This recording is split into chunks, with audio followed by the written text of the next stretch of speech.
Welcome to Sport in Hausa. Please subscribe our channel for more videos. Today we are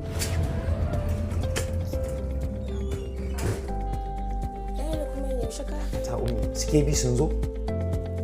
Sun zo. Ba su fara ban awa tafiya ba. Ba ku haɗu ba? Ai na zata kun haɗu bayan sun bar nan. Wace amsa kika ba su? Na tabbata sun faɗa miki hakina.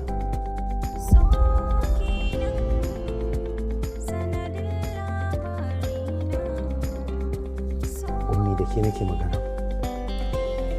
Na faɗa musu su baka haƙuri. Sannan ina maka fatan alheri.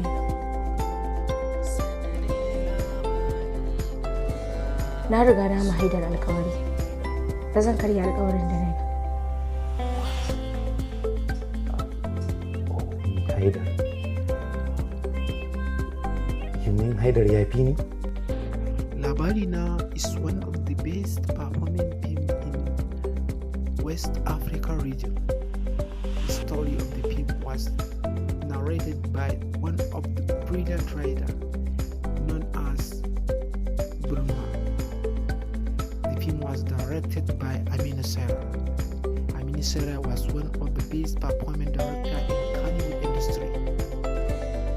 The film was very entertaining, especially in Hausa communities and other tribes in West African region like Ghana, Cameroon, and Niger Republic.